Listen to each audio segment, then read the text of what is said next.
Welcome to the Mesonet Weather Report. I'm Wes Lee. After spending most of last year with temperatures above normal, things seem to have changed recently with the first blast of winter.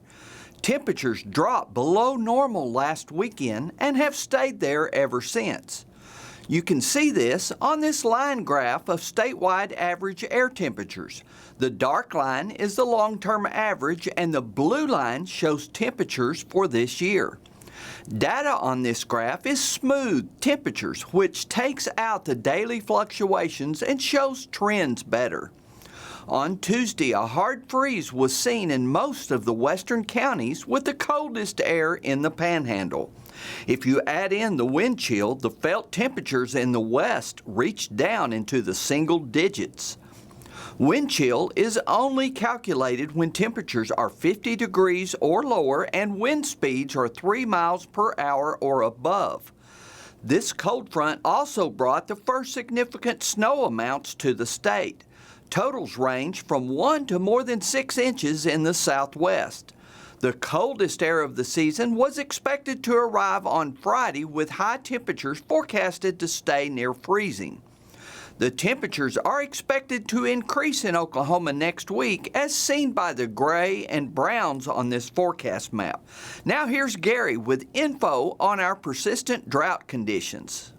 Thanks, Wes, and good morning, everyone. Well, we had another precipitation event. That now makes 3 to 4 precipitation events we've had in the last month or so. Each one of those helps whittle that drought map down a little bit more.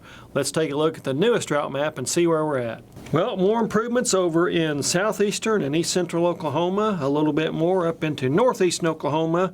This is where those heavier rains and snows fell over the last 14 to 21 days, really. We're starting to catch up a little bit. We still have a large area of the state under that extreme to exceptional drought. That's the red and the darker red colors.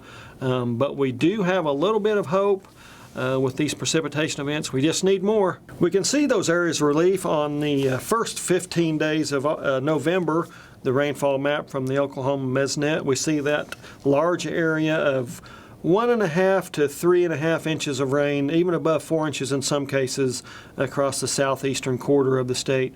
A little bit heavier rain streaks or snow streaks even up into northeastern Oklahoma, north central Oklahoma, and a small one up in far northwestern Oklahoma. Other than that, just areas that have gotten about an inch or less. Those are the areas that definitely need more.